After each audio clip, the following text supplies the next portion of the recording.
I think we could get 7 or 8 in the finals, and I think at least 3 or 4 of us could win really dominantly and not have very many close matches. Blue Springs is loaded, and they are confident, as you can hear. Kyle Hass, our wrestling editor extraordinaire, with us now, and Blue Springs has a right to be that confident going in? I think they have every right in the world to be as confident as they have been, and Derek Lapaya, really an unassuming kind of kid. You see him walk out on the mat, and you're just like, all right, well, this kid's kind of seems lackadaisical. He's a beast on the mat, and he has every right to be confident of the Wildcat wrestling program. All right, let's run them down by class. Missouri Class 4. Is it Blue Springs and everybody else? Does anybody else give them some competition there? You know, I think there is a little bit of competition. Park Hill brings that into the mix. They're ranked 2nd in the state, but it has been all Blue Springs, ranked 32nd in the nation by Intermat Wrestling. You know, they boast 6 individual district champions this past weekend, 11 state qualifiers, and those 6 district champions are probably going to be those 6 or 7 that are in the finals that Lapaya was talking about. But Park Hill, they're a team that they're really good in the lower weights, and we saw that at our Metro Wrestling Slam when we showcased them. But they, you know, I hope it's a close one, because it makes it a lot more fun in the team standings when you get to those upper weights. That those matches carry a lot of significance. But I don't know if they have just enough horses to upset and unseat Blue Springs, and this match could be a big determinant. If there is a rematch between Colston DeBlasi and Daniel Lewis, many consider Lewis to be the best pound-for-pound wrestler in the state of Missouri, and he was a state champion at 103 last year. And we saw him right there. He gets thrown on his back 4 times against Colton DeBlasi, and then gets tech-falled. That was something that really sent a ripple effect through the rest of the state, and kind of changes things and makes things a little bit more interesting. That most considered Lewis was going to cruise through the state tournament. We could end up seeing a semifinal match that goes maybe not according to plan, or DeBlasi and Lewis rematch in the championship. I think that's what everybody's kind of pulling for. And then some other matches, teams that don't necessarily have a huge stake in the team race. Some individuals like Evan Boehm. Evan Boehm has a chance to repeat as heavyweight state champion, kind of avenge some demons that happened in football season, maybe get another state title onto his belt, as if he doesn't have enough hardware to go with it. But he is a prototypical collegiate heavyweight wrestler.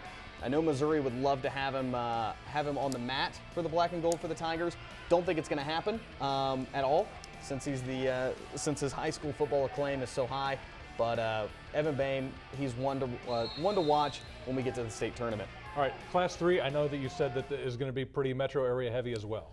Yeah, I think we could have just had the state tournament, and however it finished at Staley this past weekend in Class 3 District 4, it is pretty much how it's going to roll. All 14 champions of that tournament, most would consider to be the favorite between Kearney and Staley and Oak Park, and you throw in Platte County. I mean, those 4 programs bring so many, and not the weight class, but just knockout punch wrestlers, every weight. It's going to be heavy in there. Staley wins the tournament by an impressive 25.5 points, which just goes to say how good they are. They end up with 12 state qualifiers, 6 district champions. Kearney, no slouch themselves, 9 qualifiers, 5 district champions. And it is going to be a brawl at Mizzou Arena for Class 3, but it is all about bragging rights in the Northland. And one of the wrestlers that probably has the most amount of bragging rights is this guy right here, Bradley Perkins, undefeated in his high school career, junior cadet national champion, had to sit out last season, was a state champion obviously in 2010, and he lays claim to giving Isaac Dolgarian, the stud freshman from St. Thomas Aquinas right here, his only loss at the Bobcat Classic at Baser earlier this year. Brad Perkins, he's got a banged up shoulder. He hasn't wrestled probably as much as everybody would like him to, but he wrestles just enough, wins just enough, is just good enough to beat everybody, and until he gets unseated, nobody can really take that away from him. And then you look at Trent Hosick. I mean, he's everything that you want in an athlete, regardless of the sport. He's listed at possibly, they say he's close to 220, 225. I'm thinking he's closer to 217, just the way he moves on the mat, and he's wrestling at heavyweight. So he's giving up at a weight class that everybody's allowed to wrestle 287 points now in certification. I mean, he was a 220, number 1 at 220 earlier this year. He said, Coach Mayab wanted to double certify everybody. They went ahead and did that with Hosick, and he has continued to tear it up. He's the only guy to give Evan Boehm his loss this year. I'm just saying, by the eye test, he's probably given up a few pounds to Evan Boehm too. Yeah, I think he was giving up a significant amount, but he's so athletic on his feet, it's hard to beat him. All right, how about Class 2?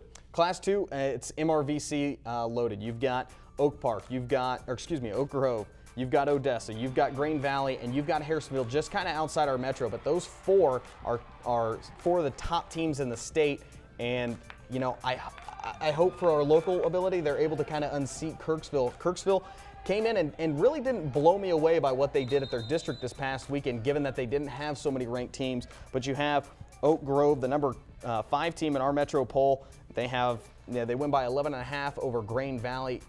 They get 5 district champions, and when you get a district champion, that means you get to match up against somebody who finished 4th at the district before. So that helps. You can get those bonus points and things like that, and kind of able to manipulate it that way. Obviously, we're very Missouri heavy with the state championships. Kansas Regionals, give us a little sneak peek of what's coming up. Yeah, there's some good wrestling in the state of Kansas and a lot of local regionals. Gardner Edgerton is hosting the 6A regional, and you'll see them, and Lawrence as well. So those are 2 teams that many project kind of can sneak in and steal the #1 ranking or kind of in a week take it away from Garden City out in West. Gardner wrestled really well last year, 6 champions at the EKL tournament, and wrestled well against good competition against St. Thomas Aquinas. Now, Aquinas, that leads right into 5A. Aquinas has wrestled well this year and then just kind of seemed to slip a little bit. So right now the key is for all these metro teams, Class 6, Class 5, Class 4A, you really got to get as many guys qualified for state because you don't know how the state tournament's going to shake out. You want to score as many points with as many people as possible. So it'll be interesting to see how it plays out, but that is the key thing for every team in Kansas. Qualify as many guys, get as high of a placing as possible. Kyle, thank you very much. Look forward to the action.